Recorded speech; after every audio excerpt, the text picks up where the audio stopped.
안녕하세요. 함께 살아내기 심리상담사 김미경입니다. 한 주간도 몸과 마음 잘 챙기셨나요? 한 주간 온갖 일들이 많이 있었을 텐데요. 좋은 일도 있었지만 좋지 않은 일도 있었을 거예요. 그럴 때 우리는 부정적인 생각이나 감정에 몰입될 수가 있는데요. 되도록이면 빨리 빠져나오셨으면 좋겠습니다. 그렇지 않으면 부정적인 생각이 꼬리에 꼬리를 물고 나 자신을 고통스럽게 할 뿐 아니라 부정적인 뇌를 만들어서 우리에게 몸과 마음의 질병을 가져다 줄 수 있기 때문이죠. 제 영상을 시청해 주시는 분들은 지금부터 연습하시고 실천하셔서 몸과 마음이 아프지 않으셨으면 좋겠습니다. 오늘 이야기로 들어가 보죠. 나르시시스트에게는 스펙트럼이 있다고 제가 말씀드렸는데요. 그 스펙트럼이 1에서 10가지인데요. 그 중에서 1은 에코이스트이고요. 10은 악성 나르시시스트라고 한다면 7 이상부터 나르시시스트라고 할 수가 있죠. 나르시시스트의 특징에 대해서는 제가 제 영상 중에서 많이 말씀드렸으니 찾아서 참고해 보시고요. 보통 악성 나르시시스트는 여러 가지가 혼합된 경우가 많이 있어요. 편집증의 요소도 많이 보일 거고요. 경계선 성격장애나 자기애성 성격장애가 복합적으로 나타나는 파괴적인 나르시시스트도 있습니다.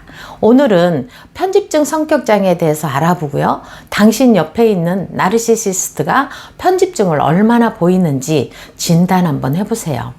편집증 성격장애는 본인뿐만 아니라 주위 사람들이 엄청난 고통에 시달리게 되는데요.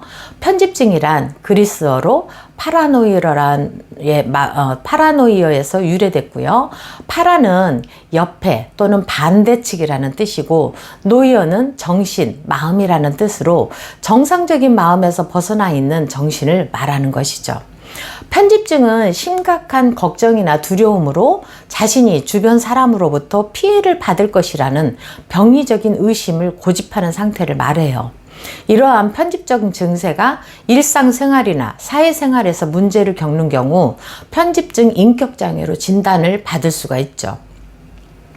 편집증 인격장애로 진단받을 수 있는 것은 다음 6가지 중에서 4가지 이상에 해당되면 편집증 인격장애라고 진단할 수가 있어요. 첫 번째로는 충분한 근거도 없이 다른 사람이 자신을 관찰하고 해를 끼치고 기만한다고 의심을 해요. 이런 경우 내가 잘못하면 누군가에게 부당하게 피해를 당할 수 있다라는 의심으로 상대방에게 한번 그런 의심을 하게 되면요, 화를 내고요, 절대로 용서하지 않아요. 극단적인 경우에는 복수까지도 생각하고 있죠. 상대방이 화해를 아무리 청하더라도 절대로 용서란 없죠. 끝까지 복수를 하고 있다면 이것은 편집증입니다. 두 번째, 주위 사람들의 충정이나 신뢰에 대하여 근거 없이 의심합니다. 아내가 편집증인 남편에게 잘해주고 가정을 더욱 화목하고 행복하기 위해서 헌신하게 되면은요, 절대로 있는 그대로 봐주지 않아요. 그리고 있는 그대로 진심을 알아봐 주지도 않고요. 뭔가 꿍꿍이 속이 있어서 나에게 잘해주는 걸 거야. 분명히 내 생각이 맞아. 이러면서 아내가 친절하게 부드럽게 해주는데도 편집증 남편은 계속적으로 경직된 태도로 아내를 대하고요. 알아주기는커녕 조그만한 실수가 있어도 비난하고 불평하게 된다면 그 아내는 자신의 마음을 몰라주는 남편이 답답하고 계속 서운하게 될 것이에요.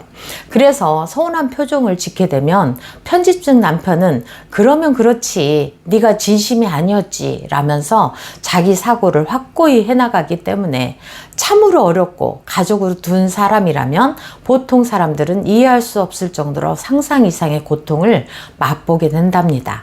세 번째로는 어떠한 정보가 자신에게 나쁘게 이용될 거라는 두려움 때문에 다른 사람에게 비밀을 털어놓기를 아주 꺼려합니다. 네 번째로는요, 보통 악의가 없는 말이나 사건인데도 자신에게 피해를 주거나 위협적인 의미가 있다고 해석을 해요. 주위 사람, 특히 가족이라도 좋은 마음으로 말을 하고 행동을 해도 좋은 해석이 아니라 나를 이용하려는 말일 거야 라고 의심하는 그런 나쁘게 해석을 하기 때문에 주위에 있는 사람들은 왜 저러지 하면서 이상한 눈으로 쳐다보게 되고 기분 나쁜 내색을 하게 되면은요, 저봐, 원래 마음이 나오네. 그런 마음이었는 게 속이고 좋은 말로 나를 속이려 했네. 내가 정확히 봤다니까 하면서 자기 비정상적인 신념을 더욱 강화시키게 되죠. 다섯 번째로는 다른 사람들에게는 그렇게 보이지 않는데도 자신의 성격이나 평판이 공격당했다고 지각하고 바로 화를 내며 공격을 합니다. 사람들과 함께 있으면서 사람들이 서로 눈짓을 주고받거나 재수처를 하게 되면은요, 제일 빨리 알아차리는 사람이 편집증 사람이에요. 이 사람들은 항상 긴장되어 있는 상태이고요. 언제 어떤 공격이 올 수 있을 거라는 생각을 무의식적으로 하고 있어요. 예를 들어서 무서운 폭력범이 마을에 돌아다닌다는 소식을 접하게 되면 우리는 굉장히 긴장을 하잖아요. 편집증 사람은 바로 그런 상태예요. 그래서 그런 상태이기 때문에 긴장을 항상 하고 있고요. 예민함을 갖게 되죠. 우리는 태어나면서부터 각자 공격성을 갖고 태어나긴 하지만은요, 1차 양육자인 부모가 어떻게 양육하느냐에 따라서 그 틀이 정해지죠. 양육자가 비난적이고 냉소적이며 모욕적인 틀을 가지고 있다면 원래는 타고난 공격성이 부모의 따뜻하고 친절하고 부드러움으로 중화되게 되어 있는데 부모의 부정적인 양육 태도로 인해서 뾰족한 공격성이 되어서 성장하게 되면서 자신의 두려움, 수치심, 모욕적인 것을 투사로 해결하게 된답니다. 내가 한 게 아니라 저 사람이 먼저 나를 이상하게 쳐다봤다고 한다든지, 나를 치고 간 데에는 정녕 이유가 있어서 그랬을 거야 라는 등 상대방에게서 원인을 찾게 되죠. 아무 생각이 없던 사람이 투사하는 이 사람에게 작은 실수나 부주의로 비난받는다면 기분이 나빠지겠죠. 그래서 편집증의 사람들은 모든 관계, 가족까지도 견디지 못하고 떠나간답니다. 여섯 번째, 정당한 이유나 근거 없이 배우자의 정절에 대해서 반복적으로 의심을 합니다. 정상적인 사람들이 하는 작은 행동에도 자기 중심적인 생각, 즉 좁은 소견, 왜곡된 핵심 신념으로 예민하게 관찰하기 때문에 그것이 부정적인 생각으로 결국 흘러갈 수밖에 없게 돼요. 이들은 계속적으로 부정적인 생각에 사로잡혀 있어서 부정적인 뇌가 되어 간답니다. 배우자의 일거수일투족을 알아야 직성이 풀리고요. 그것을 말을 안 해도 되는 일을 말을 안 하면 의심으로 바로 생각이 향하게 되는 거죠. 또한 말을 하게 되면 거기에서 트집거리를 찾아내서 자신의 생각이 맞다고 생각하고 상대방을 공격하게 된답니다. 어떤 배우자는 이렇게 말하죠. 꺼낼 수만 있다면 뇌를 꺼내서 심장을 꺼내서 진실을 증명하고 싶다고요. 당신 옆에 있는 나르시시스트에게는 편집증 증상이 어느 정도 있나요? 어느 정도가 중요한 것보다도 나르시시스트인 것만 해도 힘든데 편집증까지 있다면 이거는 최악이죠. 나르시시스트나 편집증 인격장애를 가진 사람들에게는 자신의 말이 법인 것처럼 답인 것처럼 말하기 때문에 자신이 어떤 상태인지 깨닫지 못하고 있어요.